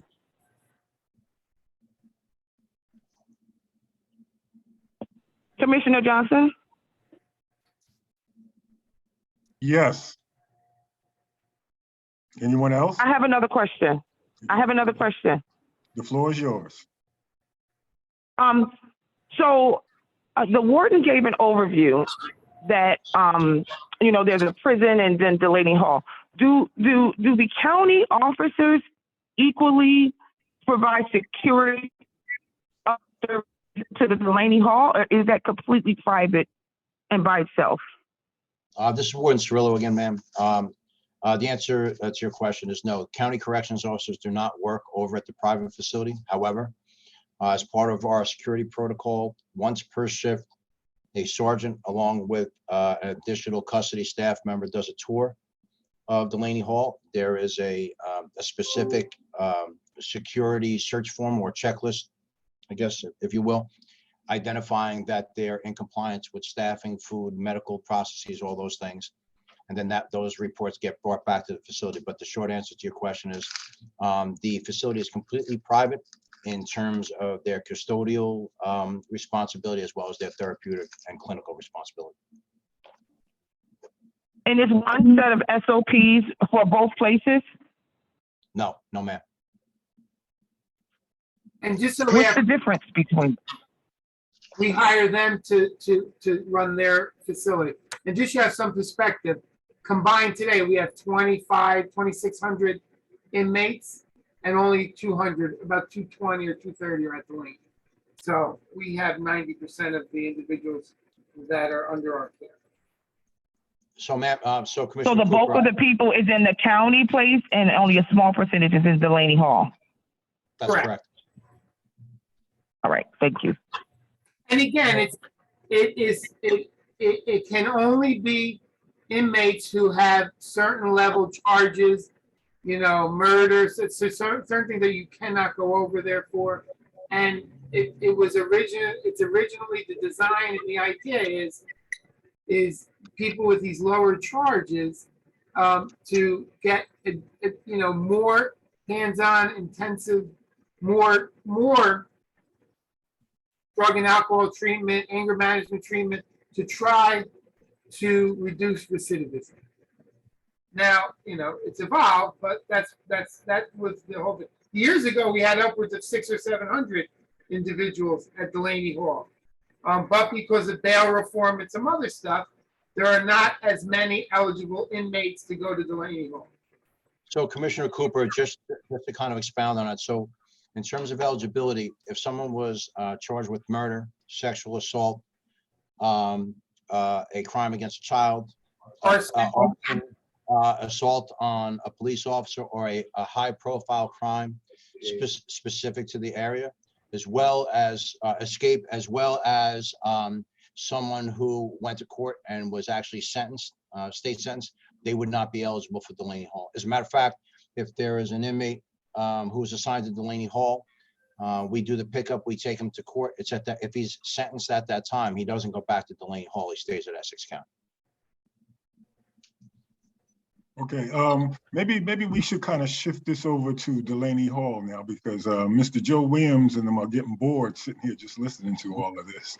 And let's let them take the floor and let us know what's going on with Delaney Hall over there. Mr. Chairman, this is Joe Williams. Thank you. Commissioners, on the phone with me too, I have Melissa Creighton. She's our senior area manager. She's directly over the director of Delaney Hall. She's actually officed at the place. Let me give you a brief overview and let me do a disclaimer. This is unscripted and unprepared. So I just found out about the meeting today. So Delaney Hall is a 1,000-bed facility. We have a contract with Essex County for 500 beds. The challenges that I've heard on the phone from that people are talking about at Essex, we have some of those and we don't have some of those. Essex Corrections does an outstanding job in a very challenging environment, and we're pleased to be a part of that. And I want everybody to be clear that we work for you guys. You know, we want to do what you want us to do, and we try to do the best job we can.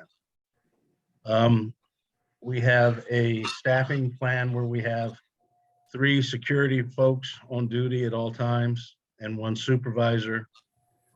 I have a director of security and a director of programs over at the facility. Keith Hooper is our director of security. Keith is actually an alumni. By alumni, I mean Keith actually did some time 20 years ago. And he really believes in the mission and what we do there. And we try to focus on our programming, our clinical, our treatment, but we have to run security. So, you know, we have a single fence, no climb perimeter. We have a building that's alarmed where the building is actually part of the perimeter. As stated earlier, we are working on netting so we can stop the contraband from people trying to throw it over and introduce them into our yard. We do perimeter alarm checks every shift. We do random checks. We inspect our lighting on every shift. We inspect areas of vulnerability. We look at any deficiency we have. We have an actual security team that comes in and does an assessment of Delaney Hall. And then we try to address any deficiencies they find. Of course, we have a camera system. We have a secure building. We bring our K9 unit in at least every 2 weeks to do a search of the place. We have an inmate phone system. We have the tablets as well. And, you know, a lot of the problems that we heard earlier, we don't have because of the type of inmate we have is a little lower custody. You know, we believe in that the residents have the right to care. You know, they're gonna care about their food. They're gonna care about their medical. They're gonna care about their recreation. We try to make sure we address that. We try to make sure they have the right to a future, communicating with the outside world, access to law libraries, access to the courts, access to Essex County folks. We believe people have the right to safety. You know, when a resident goes to bed at night and can lay down and he feels safe, we believe in that. We believe in treating them with respect and dignity. We never want to inflict any further indignities upon them. We work hard at that. We work hard at our food service. We work hard at our medical. So we try to bring the clinical aspect and the security aspect together. We have an ion scan machine that detects molecules of contraband coming into the front for drugs. We have a metal detector up front, and that's how you enter the building, through the front of the building. And then inside, somebody said earlier, we don't have cells. We're an open bay facility. We have large group rooms where we try to do some of our group and treatment. And, you know, our motto in our company is, on the GeoCare side, we want to change lives and change behavior. So at this time, I'm going to turn it over to Melissa Creighton to talk a little bit about the clinical and the treatment, and then we'll stand for questions, Mr. Chairman. Good afternoon, everyone. Just to give you an idea, when they do come to us from Essex County, they do go through what we call a medical intake first. They see our medical staff, which are licensed staff, RNs, LPNs. We do have a doctor on shift here. They do have services to see our psychiatric doctor also. Within that first 24 hours, they meet what we call a case manager, which is basically their liaison to the services that they will be provided here. They do an intake package with their case managers, such as an emergency contact, you know, their home address, things of that nature. They do their PREA screener on intake also within 24 hours. After that, our base of our treatment is an assessment-based treatment. They are provided within 72 hours, what is called the Texas Christian University Assessment, or TCU, that assesses them for their drug abuse history. And then within 30 days of being in this facility, they are given what is called the LSIR. That focuses more on a much broader characteristics of the resident, such as it does include some parts of substance abuse, but it also does criminal thinking, relationships, leisure recreations, and things of that nature. From those, a behavioral evaluation is created, and that is what our case managers use to focus on their treatment with our residents.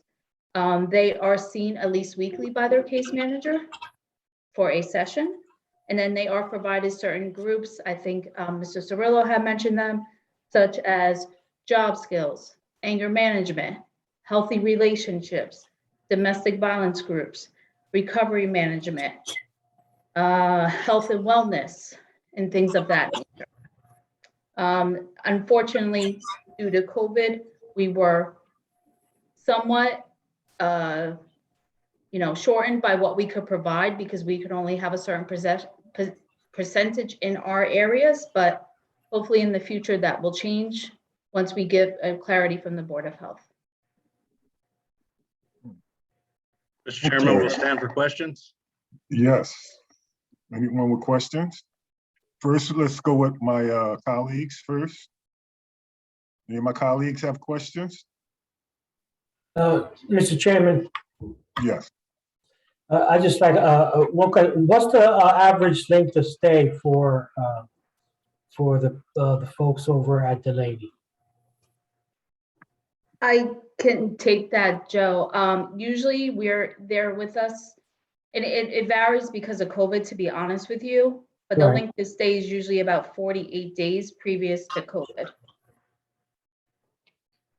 And do So you want, I'm sorry, it really just depends on the individual. and does Delaney Hall or the Essex County facility for that matter, you guys work from a reentry standpoint with like the New Jersey Reentry Corp or other organizations that assist inmates in transitioning back to the community? So I can answer for Delaney. We have what we call an alumni program. Our alumni come into this facility prior to COVID once a month and do what's called alumni meetings. Unfortunately, due to COVID, we haven't been able to do them because they're seen as outside individuals coming in the building. But they are able to provide those services. And I know specifically 2 of our alumni members do reach out to them quite often. Thank you. Chairman, I have a statement. Okay, Commissioner Sebo. Thank you. I don't know how many commissioners have been through the jail and Delaney Hall. I don't know if they have visited both. I have been to both many times. I would suggest that if some haven't been there, they all be given a tour of both facilities so they can see firsthand what it's like inside those facilities and what is happening. Thank you. And again, I would say, and I think you guys did that over the summer. Yeah. You guys have been there all the time. You don't need to let us know. You don't need to. I don't want you to feel that you need to give us warning so we can get ready. The jail, bar none, everyone who walks through the jail that I've done is amazed at how clean and how organized and how well and how good it looks. So there are issues. Again, we are 5 or 6 times bigger than any other jail in the state of New Jersey, right? I think the next biggest has about 500, and we're at 2,500 with Delaney Hall, right? So that would say we have 5 times more issues than any other facility just on numbers. We also, because we have those marshals and all that. Remember, we have, unfortunately, because it's Essex and all that, we have some of the toughest inmates in the state of New Jersey. Our population is significantly different than the jail population in Sussex County or in size and in crime. And that's something that our officers have to deal with every day. And I think that what you see going on globally with police officers and law enforcement is happening in the jail too. The jail is significantly different than it was 3, 4, 5 years ago. It's COVID. It's a lot of other factors. So I agree with Ralph and with Mr. Johnson and President Richardson. And I respect immensely the job that the men and women there have to do. But it is a very hard job. It's something that I could not do. And I appreciate the work that they do. But it's, everyone has to realize, so it's not the jail that it was 10 years ago, or 12 years ago, or 15 years ago. And Delaney Hall is not the Delaney Hall it was 10 or 12 or 15 years ago. And, you know, they often say the pendulum swings back and forth. And right now it's you know, listen, we had a rash of assaults last summer where inmates were splashing our officers with urine and with feces, higher than it's ever happened before. And again, they came up, the staff came up with an idea about that the main cause was the food ports. And we immediately, with the help of the staff, closed all the food ports, and that's sort of gone down. But again, it's something that would not have happened. I'm sure Mr. Johnson would tell you 10 or 20 years ago, all that number of splashing. And it's not a Philologia and Joe D administration issue. It's just an issue, right? And I agree, we all need to work together. It's a harder job. It's a tougher environment than it was a while back. And I gladly, Mr. Johnson, accept the olive branch and the offer to work together as we always have. And I respect the commissioners for your work, but it is, you know, it's a very difficult job. I commend the men and women who do it every day. And think about how hard it was during COVID, right? When you're in those small environment with, you know, the virus was spreading, and they did an outstanding job every day, you know, manning that, coming to work, dealing with it. And though we agree on some stuff, I truly, from the bottom of my heart, appreciate President and Ralph, what the men and women who work there have done. So again, if there's things we can do, the vests, right? Yes, let's buy them. The equipment in the mailroom, yes, let's buy. We will be spare, you know, whatever we can do. Even now, Ralph, we hear you. I understand with the staffing. I just did some math. Even though we're at over 1.8 because we've overhired, we need to do more than that because in the last few years, how family law has affected the relief factor, and we'll do that. And one No, other I thing, believe everything Phil, you have said, totally. Phil. I completely agree, but I still think there ought to be planned tours. Phil, one thing that I would like to mention from that meeting, when I went to that meeting, in that room, there was about at least 20 or 24, 25 white shirts. Out of all those white shirts, now I know the population in that jail is around 75 to 80% Black and brown. I think also to help that, we need to make sure that we are at least promoting or getting some African Americans that they feel that they can also relate to. That might have a lot to do with it too. You know what I mean? And I figured that that's something that we should put on our radar screen too. Well, the director of our facility is Latino. Our associate warden is African American. One of our other associate warden, is Portuguese, and so we have and Orlando Camacho, who's there, is Latino. So we have a diverse group. But I see, unfortunately, the captains, lieutenants, and sergeants, it's all off of a list. Okay. And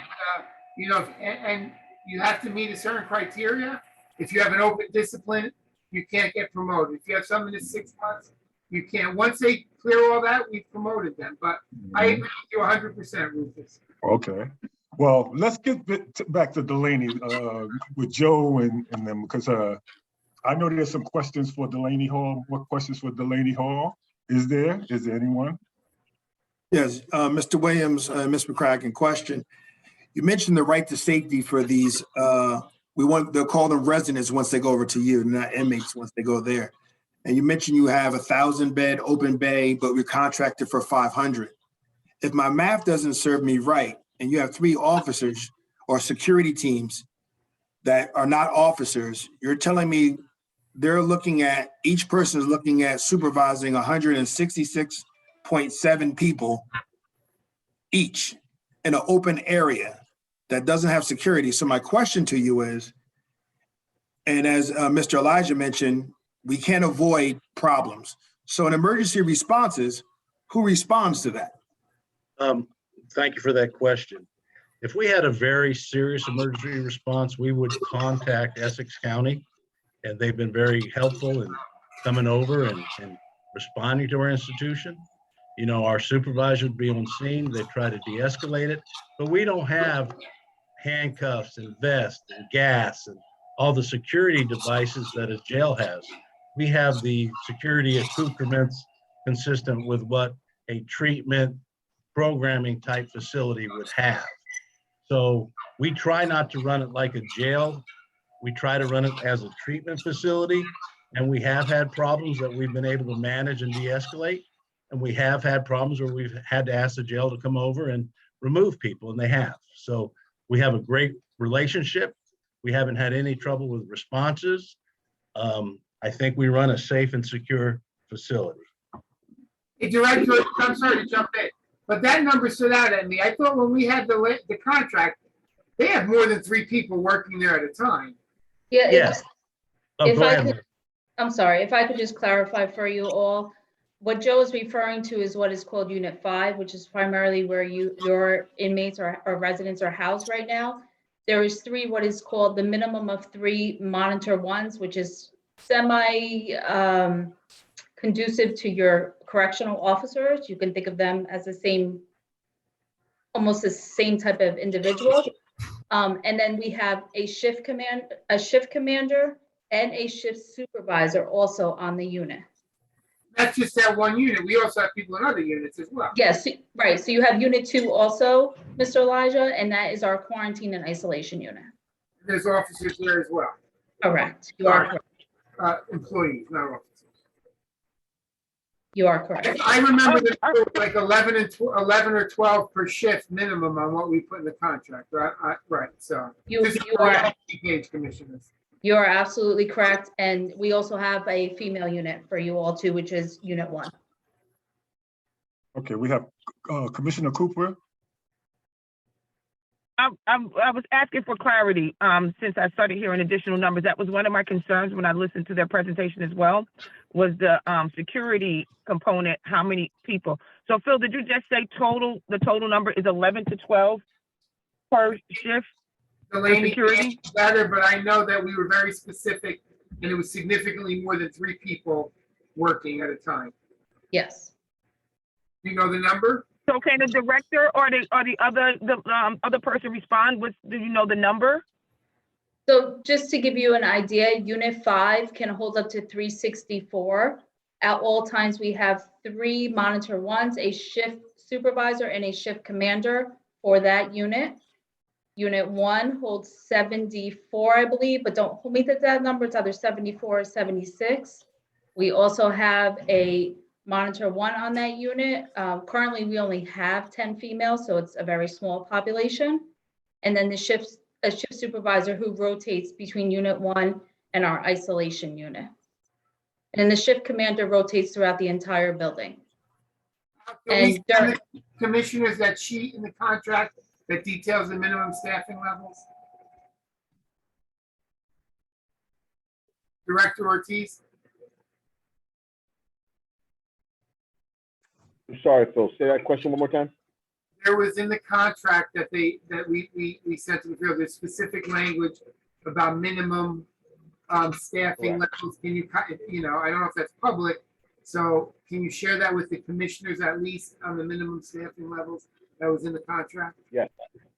I don't have that with me, but if they would like, I can run it through the county administrator and get it to them. Thank you. Okay. Thank you. Yes, you'll have the specifics. Mr. Elijah, that sort of points out what I'm referring to. I believe Warden Cirillo just mentioned that he now has a supervisor and an officer or 2 officers that go over to Delaney Hall to do a security assessment. But we're here with all the administrators. We can't get the minimum bare number. We don't know what that number is. So how are they actually holding people accountable if they have no idea what the minimum staffing level is, I'm not doing the tours. They are. I'm sure they have it. but And that's my, I don't think it's public information that we're gonna, this is a no, public I'm meeting. not asking you that. What I'm saying to you, sir, is if we're here and we are the top brass, the administration level. We if are we not. don't know There the are answer- people here are top brass. Right, we don't know the answer. We're sitting officers and supervisors that on this channel said they may or may not be well-trained. How are you doing an assessment of an area and how can I say to the public that they're safe? That's all I'm asking. You don't I need to have, do anything. I have the answer to that. On the search form itself, it identifies what the required staffing levels are and all of the items that are supposed to be in place and in compliance on the actual search form, Ralph. Thank you. So if any deficiencies, they'll report it to their immediate supervisor who will rectify it, or I'm having a hard time hearing you. I'm sorry. if there's a deficiency, if it's You have to answer the commissioner's questions, not the public's. Sir, see, I'm here as the public, and then that's the attitude. I'm glad you're explaining it to you. I'm just asking a very simple question for the commissioners who have to explain it to the public. Hey, well, we're not trying to go back and forth here. Come on. Right, I'm not guys. going back. We're just asking Come on. safety questions. Come on. I want the commissioners to run the meeting. That's all I'm saying. Come on. Well, I want to ask this question to Joe and McCarron is the last name, if it's correct. Am I correct? How many people are in each one of your pods there? And with that dorm type setting, how many incidents have you had in the last 4 months, 3-4 months? Melissa, I'll let you take that one. Melissa, okay. So our room, we call them rooms. They're not really pods. It's a large unit. They can hold anywhere between 6 and 12, depending on the size of that individual room. Mhm. So it really just depends on which room the resident is in and the size of that room. Like I said, unit 5 is not fully, it's not at max capacity now. So we have spaced out the residents. You're going to see the average of about 6 residents in each room, even if it's a larger room, because we have that space right now to do so. Okay, is there any more questions for Delaney Hall? Yes, Mr. Chairman, last question for Delaney Hall. In terms of an inmate that violates your policy or SOPs there, do your staff actually charge them with the departmental charges to go back to lock up at the jail? How does that work? So we will write blue sheets, and then Essex County will come and pick them up and transport them back to the county. But we do, that's for more of our, for small infractions such as, maybe not a tidy area or something like that. We have what we call a demerit and merit system. So merits are positive behavior, which we try to write as much as possible to reinforce the positive behavior they have in the building. Like if a resident does a remarkable job in a group, we'll write him a merit because we want to really show them that their positive behavior is what we want to see going forward. And then a demerit or a write-up is more of, kind of, I think it was Warden Cirillo said, more of those nuisance charges that we can deal with in-house. Also, how is the treatments going for those and those that are getting ready to come back out in society? Those that you are preparing to come back on the outside. How are those going? Are you getting full participation? Do they have to participate in it, or is it a choice they make? It is a choice they make. We cannot force them to participate. They will come here, and once they become more familiar with our program and what we offer, you will see more and more residents going to group the longer they're here. If that makes sense. When they first get here, they're not 100% familiar with what we're doing. So once they go through the intake process and they do the assessment, they understand more of what we can provide. And then they will start programming and doing treatments in the building. Okay. Because that's very important, especially that transition from there to back outside here and into the public, because some people rehabilitation works for, and some people it doesn't. Agree 100%. And just to give you all a little bit of background on myself, I came from only reentry sites. I have over last week I just hit 25 years experience in reentry sites. So that is my primary focus here at Delaney. Okay. Any more questions before we close this meeting? Mr. Chairman. Mr. Chairman, Yes. how long, can someone answer, how long has the private contractor been in the correctional facility management business? 38 years we've been doing it. We have 80,000 beds. We have facilities around the world in South Africa, Australia, across the United States. We're a different entity. We're the GeoCare side of things. So I run primarily treatment and halfway houses. My farthest east is Bronx, New York, and my farthest west is Bethel, Alaska. I'm a 40-year veteran of corrections, former commissioner from the state of New Mexico. We've been around, we think we know what we're doing, and we try to do the right thing. And again, I want to emphasize, we work for you folks. If you have a problem or need something done, we're going to discuss it and try to address it and try to get it done for you. We want to help you with your mission. You guys have a very challenging job. I've been through Essex County with the warden. You know, it's a tough place, a lot of issues, but your problems that I'm hearing are not unique to Essex County. You know, some of these same issues happen across the country. So I thank you, and I'm glad to be a part. I was just up there. I try to get up there as often as I can. We have other assets that are flying in that'll be there this week. Derek Schofield, Executive Director, or Executive Vice President will be up there. We have another senior area manager going into the place just to inspect it and try to make sure we're doing everything we need to do to fulfill our contract and do the right thing. So I thank you for that, Mr. Chairman. And Commissioner, the County of Essex has been sending inmates to the rehabilitative services at Delaney Hall since 1997, I believe. Yes. Before Joe was county executive, that they've had this contract, and it's been consistent for for about 25 years. Well, thank you for that response. If I may, I have one question for the Delaney Hall. The staff you do have over there, I'm just curious. I know we do respond when we call from the facility. Are your guys trained to respond as well, or they have that responsibility if an altercation break out? We're going to try to isolate and contain anything. If it's a major incident, of course, we're going to notify Essex County. We're going to try to talk and de-escalate, but we will isolate, contain, and respond. Absolutely. We do it all the time.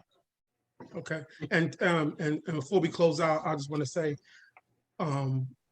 these meetings are, we often, sometimes we get off tangent because it's important for us to discuss things. And sometimes, you know, that's why I hope while we are here, as far as people's facility, we can come up with a time. We can start meeting more often, and we can talk. I actually emailed you on Monday so we can have a meeting with some. We got a lot of younger board members coming up. I start getting them involved in the meeting because, you know, this is my last year, and most of my board members are retired. So I would like to start getting the newer guys involved so we get the relationship with Phil and you guys so they can carry the torch and get this stuff moving in the right direction. I feel as though we stagnated for quite a while now. I've been saying for a while now, we need to move past that. So maybe tomorrow we can meet with some of the board members that are in the facility tomorrow. Maybe we can meet tomorrow at the time, convenient for you guys. Let them know. Make yourself available, Director. 10 o'clock tomorrow. Not a problem. Hey, is there any, I see President Wayne Richardson got back on. Mr. Chairman, I'd just like to. I'm sorry. I've been here the whole time. I've been listening. I was off camera, had some other things to do. I've been listening to the whole meeting. So I just came back on camera. A good lively discussion. I think we have some areas of concern. but I think there's nothing that wasn't talked about today and no issue that was brought up that can't be worked out if we work together. We just gotta, and just gotta get it done. And there's ways to do it. And thank you, Commissioner Johnson, for holding this meeting. And I want to thank the administration and everyone who's on the call, who participated. I think we can work some things out. We just got to do it. We know what the issues are. Let's get to the solutions. I agree. Commissioner Mercado? I'm sorry. Yes, Chairman, again, the president stole my thunder. I wanted to, thank you for holding this Public Safety Committee. It was a vibrant discussion, and I think there's a lot of takeaways from today. I want to thank the administration, Mr. Jackson, Chief Elijah, and Director Al, and the Warden, and Mr. Johnson and Mr. Richardson, as well as the Delaney Hall folks, Mr. Williams and Melissa. I want to thank you for being on the call. This is real important for all of us, and we know we all have. You can hear it. From where I'm sitting and where I'm listening, I can hear it. The passion to helping these young people, get their lives back on track. Keep them in a safe, clean, secure facility. And we all have our roles to play. And I think, like the president said, that there's nothing in the discussion today that we cannot resolve. And I think through a collaborative effort that we can all put, all the past aside and move forward and start really taking more concentrated, targeted areas that are of concern. We as a board want to be a support. We are 100% supportive of our administration. And again, I want to thank all of you. And lastly, I want to mostly thank the staff at the facilities, the essential staff, the officers, the frontline folks, and both our facility as well as Delaney, because they're doing the hard work. So, kudos to all of them for the phenomenal work they've done, especially, during these past 2 years. So we as a board are here to support administration and look forward to working collectively to see some progress to improve the areas of concern that have been discussed today, and let us know where we can help. So thank you very much. Thank you. And my final words as we close. Can I say one thing before we close? Yeah, go ahead. I just want to let everybody know the regularly scheduled town hall meetings. Our next one is scheduled for April 7th at the jail at 10 p.m. We've tried to alter the times because, as you know, that place is open 24/7. So 10 p.m. the second shift is over. So it's commissioners and all active staff are civilian or law enforcement staff are invited to attend April 7th, 10 p.m. at the jail. We've done them on all different days to try to accommodate RDOs, to try to accommodate. We've done one at 6 a.m. and now this one will be at 10 p.m. So like you said, Nate, I do think we are meeting. So we'll continue that. Hey, Phil, when you sent me that for that 6 a.m. meeting, I laughed, right? Well, the guys who work midnight, they want to be able to, same thing with the 2 to 10 shift. They're working, so we try to move it around. I'm just being honest. I just wanted you to know I laughed. I'm a morning person. At 10 p.m. I might be sleeping. I might get an Uber home at that time. Okay. Did you want to say something, Ralph, before we close? Yeah, I just had a question. I believe we've kind of established that we were all here and trying to work together and establish that. One, there were 2 gentlemen behind Warden Cirillo who were in the picture. I just wish they introduced themselves. And secondly, I'd just like to know, can Mr. Elijah commit to me coming to a meeting, because he specifically just said a non-active member. With my 25 years of service, I'm a social worker, I'm a principal. I believe I know this job very well. I just want to know why I'm excluded, also being a union member from a panel meeting. I would definitely love to set up a meeting with you, separate from that one. I want to hear from the people who are currently working there. But I will definitely set up a meeting with you, Ralph. I have no problem hearing what you say. Mm-hmm. And who are the 2 people behind Warden Cirillo over there? Sir, to my right, I guess would be to your left, that's Assistant Warden Brown. And then the other individual is Associate Warden Antonio Pires. You guys want to say hello? Good afternoon, everyone. Well, I want to say this too before I close too, that I'm hoping that if I have to call these meetings once every other month to get us together so that we can try to pinpoint and resolve some of the things that are happening in any way we all can help, that's what I'm going to do, because I made that statement to you, Phil, a while back that's why I wanted to help. So I'm going to put my best foot forward on this and try to see what we can do to make things better there, because me as a commissioner, I'm out on the streets all the time. People are constantly confronting me with things. And I think it was Cirillos who said, could I be definite about it? I don't like to bring everybody out on it. You know, if it's an issue that we're having there and you tell me it's this, and we done did this to take care of that, I'm gonna follow your lead. But make sure you're giving me the right lead to follow. That's all I ask for, some honesty in this. Hey, we all know things happen, but we need to try to learn how to, when things happen, how to fix them and not give people the wrong stories. Give them the right stories and let us digest it. So I want to thank all of you for coming and for showing up. And I'm hoping that this meeting brings some more unity between us to help them, who are the residents that we serve. And have a good evening. Good afternoon. Thank you, everyone. Good evening. Thank you, Commissioner, Chairman. Good night. Thank you.